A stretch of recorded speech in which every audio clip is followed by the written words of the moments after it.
Hello friends, स्वागत है आप सभी का अपने परिवार पॉलीटेक्निक क्लब में। तो दोस्तों, यदि आप पॉलीटेक्निक लेटरल एंट्री के एंट्रेंस एग्ज़ाम को क्रैक करना चाहते हैं तो इस वीडियो को आप बिल्कुल भी स्किप मत कीजिएगा, क्योंकि यह वीडियो बहुत ही अमेजिंग और बहुत ही खास होने वाली है आपके लिए।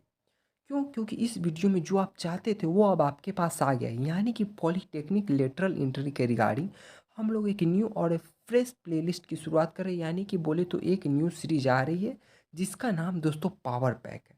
अब पावर पैक की क्या खास बात है, तो दोस्तों इसमें हम लोग फिजिक्स, केमिस्ट्री और मैथमेटिक्स तीनों के मिक्स प्रश्नों को करेंगे और तीनों बहुत ही मोस्ट इंपॉर्टेंट प्रश्न है। बोले तो सब के सब आपको इसमें वीवीआई प्रश्न देखने को मिलेंगे। और यह प्लेलिस्ट दोस्तों आपको प्रतिदिन शाम 7 बजे हमारे इसी चैनल पे लाइव देखने को मिलेगी।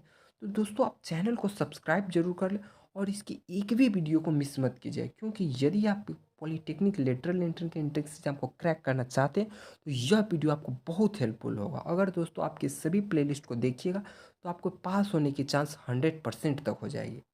तो फिलहाल हम लोग शुरू करते हैं अपने इस सेशन को। दोस्तों यदि आप इस सेशन के पीडीएफ को चाहते हैं तो आप टेलीग्राम चैनल ज्वाइन करें और आप हमारे व्हाट्सएप ग्रुप को भी ज्वाइन करें। लिंक आपको डिस्क्रिप्शन बॉक्स में मिलेगा। वहाँ पे आपको इन सभी प्रश्नों का प्लेलिस्ट भी, वहाँ पे आपको इन सभी प्रश्नों का पीडीएफ देखने को मिलेगा। दोस्तों पहला प्रश्न देखिए, आपसे पूछा गया 1 वोल्ट इक्वल टू, आपको बताना है 1 वोल्ट कितने के बराबर होता है।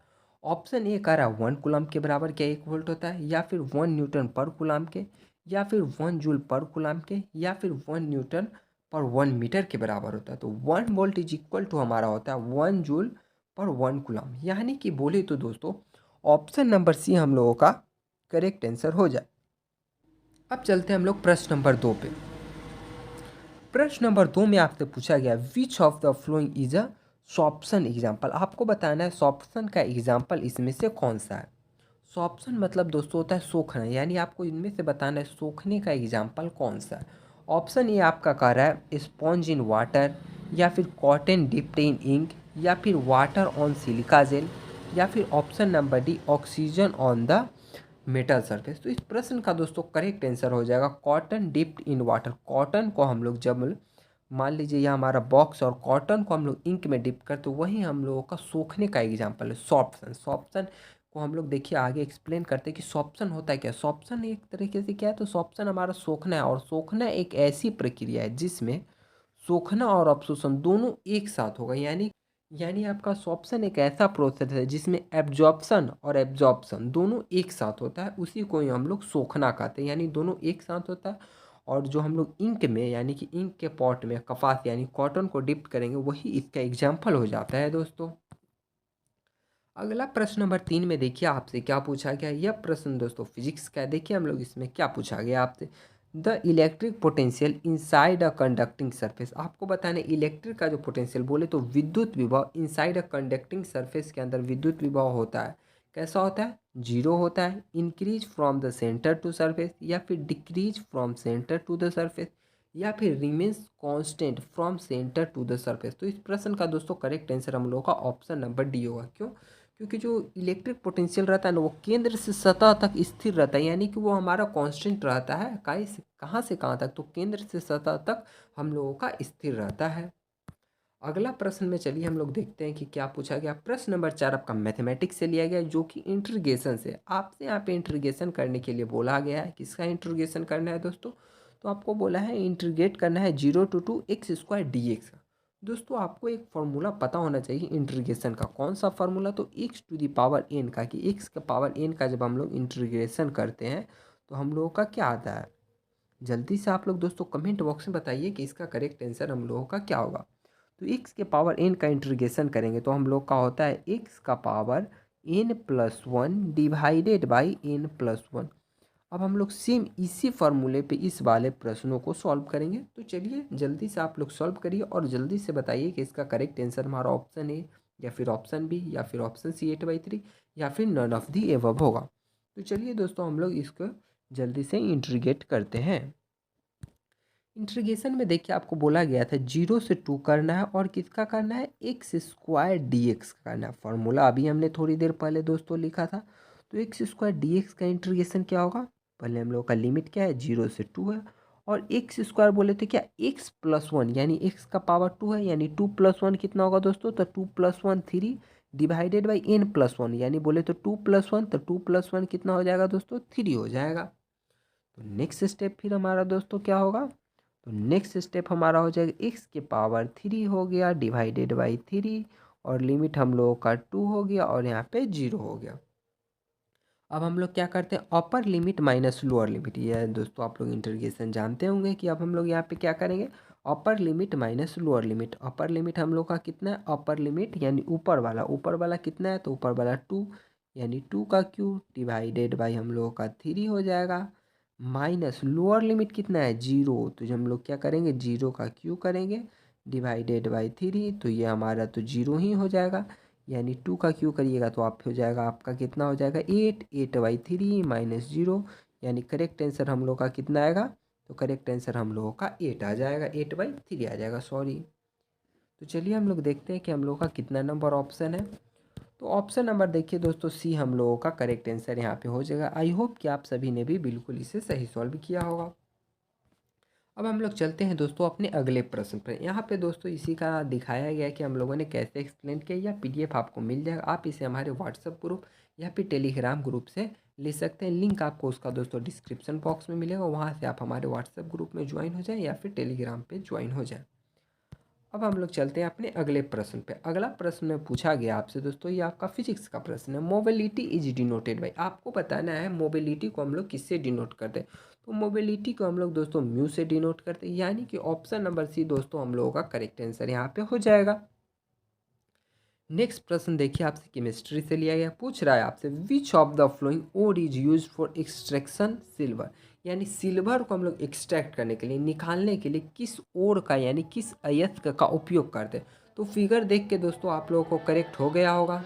तो दोस्तों आप लोग फिगर देख के समझ गए होंगे कि इस प्रश्न का आंसर क्या होता है। इस प्रश्न का आंसर ऑप्शन नंबर सी होगा। ऑप्शन नंबर सी इसलिए होगा क्योंकि हम लोग अर्जेंटाइट से ही सिल्वर का निष्कर्षित करते हैं, यानी कि बोले तो एक्सट्रैक्ट करते हैं, निकालते हैं, यही इसी ओर से। अब इसका सूत्र क्या होता है, तो इसका सूत्र दोस्तों हम लोगों का हो जाता है Ag2S। आप इसका सूत्र को याद करिए, हो सकता है अर्जेंटाइट के जगह आपको Ag2S लिखा मिल सकता है, इसलिए आप लोग सभी सूत्र को अच्छे से याद जरूर करिएगा। हम लोग अर्जेंटाइट से क्यों करते हैं, अब उसके पीछे के रीजन को दोस्तों जरा हम लोग जान लेते हैं। तो अर्जेंटाइट का ही नाम हम लोगों का होता है सिल्वर ग्लेंस, आप लोग इसे याद कर लीजिएगा। अर्जेंटाइट की जगह आपको सिल्वर ग्लेंस देखने को मिल सकता है, क्योंकि यह इसका कॉमन नाम है। और दोस्तों इसके सूत्र की बात किया जाए तो हमारा सूत्र अभी मैंने बोला Ag2S होता है। और दोस्तों हम लोग जो अर्जेंटाइट से हम लोग जो सिल्वर का एक्सट्रैक्शन करते हैं वो किस प्रोसेस से करते हैं, तो वो प्रोसेस हम लोगों का स्मेल्टिंग हो जाता है। और एक प्रोसेस होता है दोस्तों, उस प्रोसेस का नाम है केमिकल लीचिंग। स्मेल्टिंग और केमिकल लीचिंग से हम लोग अर्जेंटाइट से सिल्वर को निष्कर्षित करते हैं, निकालते हैं। यह पीडीएफ दोस्तों आप लोग व्हाट्सएप ग्रुप या फिर टेलीग्राम ग्रुप से ले लीजिएगा।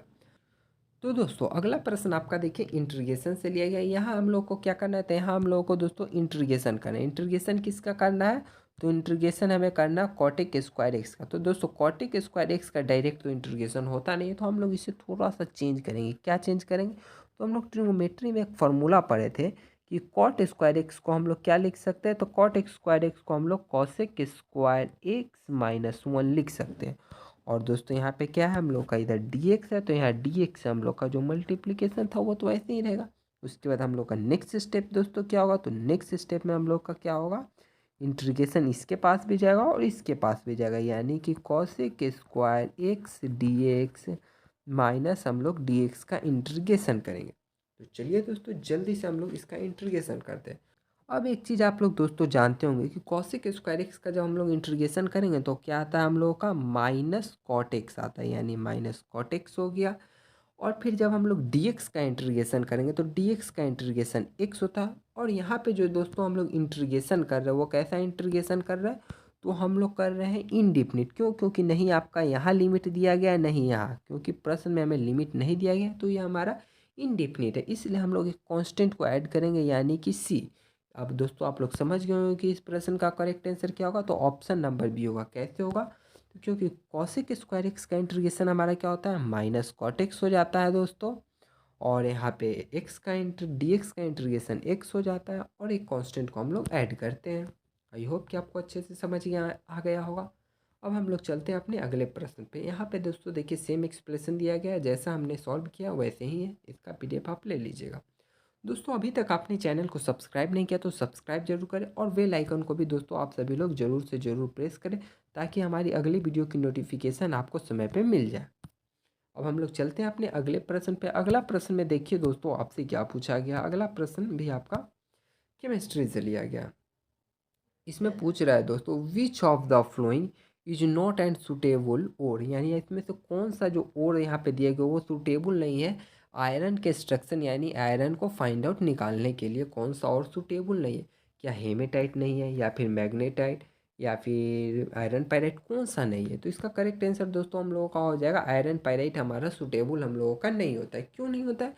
तो चलिए हम लोग इसके पीछे का रीज़न को जानते हैं। दोस्तों आयरन पायराइट होता है एक्चुअली यह महंगा भी होता है, अनस्टेबल भी होता है। पहला तो हम लोग का इससे जो हम लोग अगर एक्सट्रैक्शन करेंगे तो ये हम लोगों का मोर कॉस्ट हो जाएगा, यानी कि इसका कॉस्ट भी ज़्यादा होता है, और ये दोस्तों अनस्टेबल भी होता है।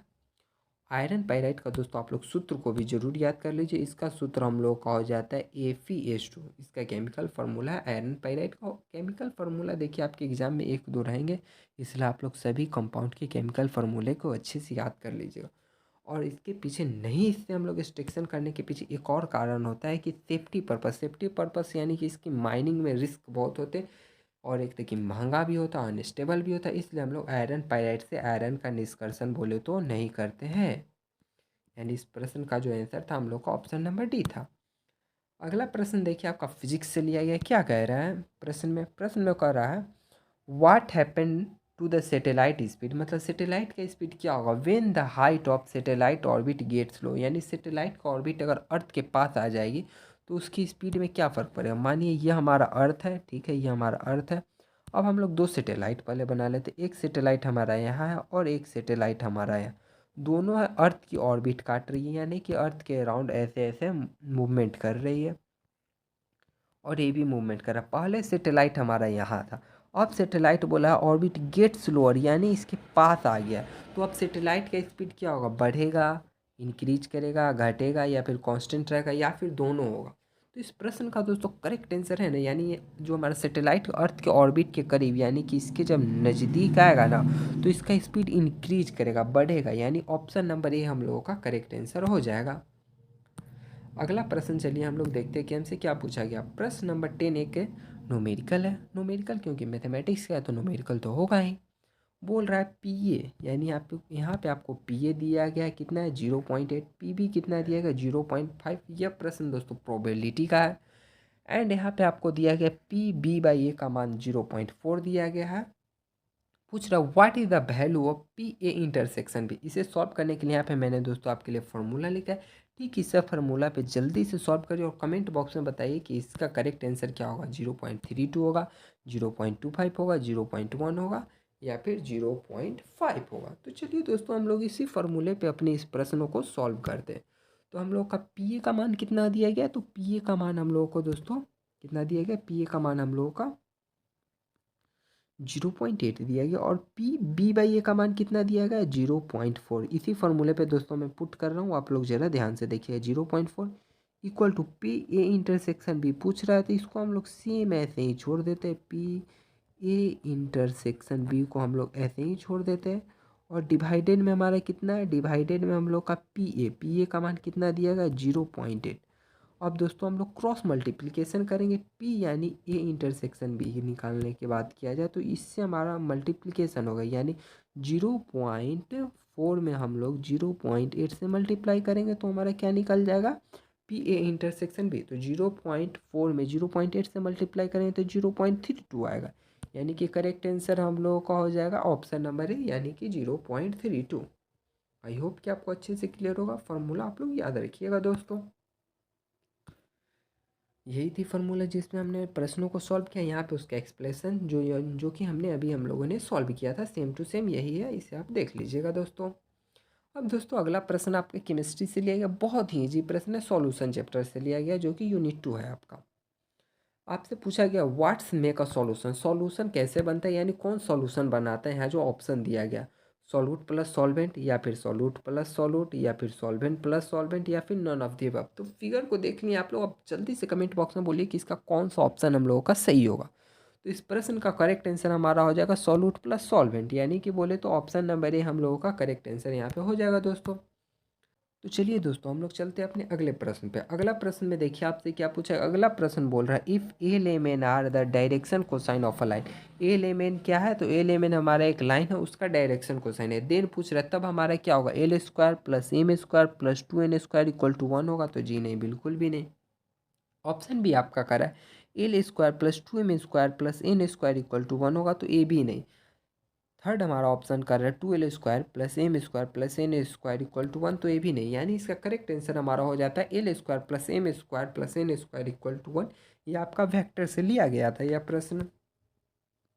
तो चलिए दोस्तों हम लोग चलते हैं अपने अगले प्रश्न पे। अगला प्रश्न देखिए आपका फिजिक्स से लिया गया। इसमें क्या पूछ रहा है, विच ऑफ द फ्लोइंग लॉ, यानी यहाँ पे नीचे कुछ लॉ दिए गए, उनमें आपको बताना है कौन सा लॉ है जो कंजर्वेशन ऑफ एनर्जी से रिलेट रखते हैं। यानी निम्नलिखित में से कौन सा नियम ऊर्जा के संरक्षण नियम का परिमाण है, यानी कौन सा परिमाण करता है ऊर्जा के संरक्षण के नियम को। तो क्या वो हमारा लेंज लॉ है, या फिर ओम्स लॉ है, या फिर आर्किमिडीज लॉ है, या फिर ऑल ऑफ दी अबव, ये तीनों है।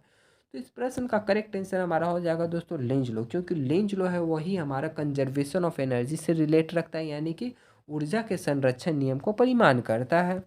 आई होप आप सभी ने बिल्कुल सही जवाब दिए होंगे कमेंट बॉक्स में। अगला प्रश्न में देखिए दोस्तों आपसे क्या पूछा गया। अगला प्रश्न आपसे कर रहा है रीजन रिप्रेजेंटेड में। यहाँ पे आपको कुछ कंडीशन दिए, आपको बताना है ये जो कंडीशन है वो किस रीजन को रिप्रेजेंट करते हैं। यहाँ पे नीचे कुछ रीजन दिए गए, quadratic, first quadrant, second quadrant, third quadrant, fourth quadrant, ये आपके ऑप्शन है और यानी कि यह रीजन है।